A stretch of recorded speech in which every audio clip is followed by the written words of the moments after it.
Let's talk about why most people assume that if something comes easily to them, it must not be valuable. And I will also give you 5 steps that will help you stop dimming your brilliance. So yes, this is another video in the series on how to break your self-sabotages. Often we think if it doesn't feel hard, it doesn't count. We confuse effort with worth. But what if the very thing you're brilliant at, the thing that feels natural, maybe even fun, is the exact thing that you keep dismissing? And that quiet dismissal, it's sabotaging your confidence, your impact, and even your income, quite often actually the income. But here's the truth. What comes easy to you might just be the very thing you're here to do. Let that sink in for a moment. So what's difficult about that is it feels so natural to you that you start to think it must not be special. You convince yourself this is too basic. Anyone could do this. Who am I to charge for this? So you edit yourself smaller, you water it down, you hide your gift behind complicated words or shiny tricks or a version of you that feels more impressive. And even more destructive, you tell yourself you need to wait. Wait until you're better, bigger, more perfect. Wait until it feels harder. Wait until you've earned the right to do this. God knows I've been there. I've waited for all of that and I have used it to not move forward. And that's the brutal truth. I've used this waiting to actually not move forward. But that wait, it's costing you. And it's costing them, the people who are waiting for your talent, your family, your friends, your audience, your fans, your customers. And all the while, the thing that actually changes lives, the thing that makes you you, it's sitting right there, untouched. That's the mind trap. If it doesn't feel hard, it doesn't feel earned. If it comes with ease, it must not be worth much. Anyone can do it. But that's not truth. That's your fear dressing up as humility. And it's stealing from you. And more annoying, it's stealing from the people waiting on your brilliance. So how do we flip this? What if that thing that feels effortless to you is gold to someone else? What if your too basic is someone else's breakthrough? Just because it's second nature to you doesn't mean it's not sacred to others. It's actually the other way around. Your second nature might just be sacred to others. They might be waiting for it. Your zone of genius, it usually feels simple, obvious, like breathing. And because it's obvious to you, your brain goes, well, this can't be worth much. But that's not truth. That's your ego in disguise. That's your nervous system trying to protect you from being seen. That's fear dressed in logic. Let me be real with you. I have fallen for this too many, many times, and actually just this week, beginning of this week, and that is the reason why I'm actually doing this video, because it made me see something very clearly.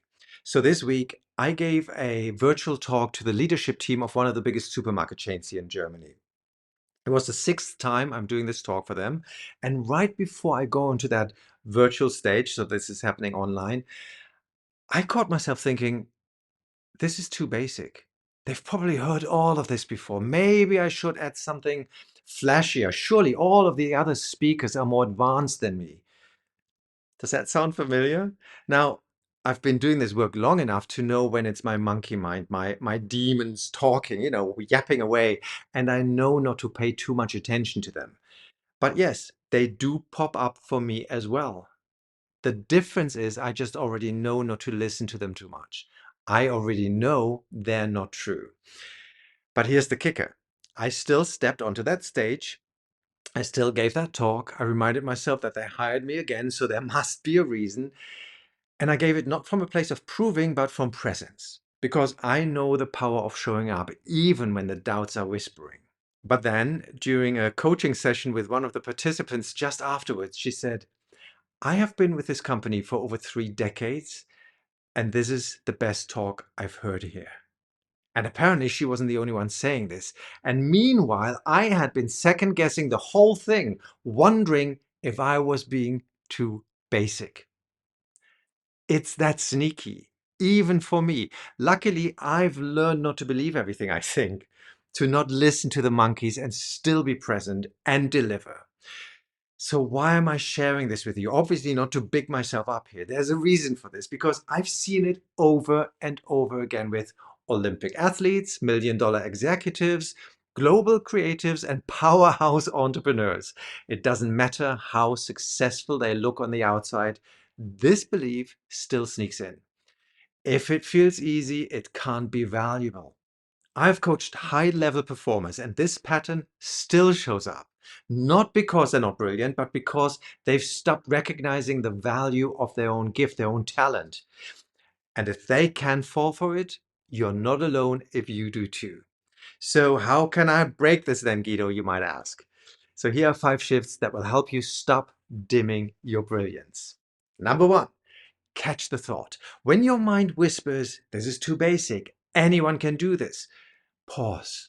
That's not your intuition. That's your protection program, a pattern. It's not the truth. Number 2, remind yourself that what comes natural to you might be a gift for others, and that the sheer fact that it is natural for you can be an indicator that it is needed from you. So show up. Not shut up, show up. Number 3, reconnect to your impact. Think of a time someone thanked you for something that felt easy for you. That wasn't random, that was your gift in action. And if you are like most people, you have probably just dismissed it in that very moment. And then number 4, put it out there anyway. I don't know who needs to hear this right now, but stop waiting for it to be perfect. Stop making it shinier. Just share it as is. Someone needs it. Your way, your voice, your energy. And then number 5, it's not up to you. You don't get to decide if it's good enough. You just get to show up. Let it land. Let them feel it. So what do you do next? Join me and stop assuming it has to be hard to be worthy. You let the monkeys talk or even scream, and you stop editing yourself. You stop hiding your gift in plain sight, and you start showing up clearer. Not louder, clearer. Because when you own what feels easy, you unlock what's essential. Okay, I would love you to take a deep breath in and out right now. And listen to this again. When you own what feels easy to you, you unlock what's essential. And that's the work we do inside Beyond Success. Not just helping you see your brilliance, but actually trust it, use it, share it in a way that changes lives, starting with your own. But for today, just this. Stop second guessing your brilliance. Stop waiting for permission. Trust it. Share it. Let yourself receive the ripple, because your own brilliance isn't just for giving, it's for receiving too. What if your purpose wasn't hidden in the struggle, but resting in the ease? What if your impact didn't come from striving, but from simply being? What if the thing you've been dismissing was the very thing they've been praying for? Stop waiting for it to feel hard. That's not the test. The ease is the evidence. And if this video landed, share it with someone who needs to hear this right now. And of course, if you liked it, please help me build this channel by giving it a like and a subscribe, and ideally clicking that little bell so you don't miss the next video in this self-sabotage series. And I highly appreciate that, and I highly appreciate you.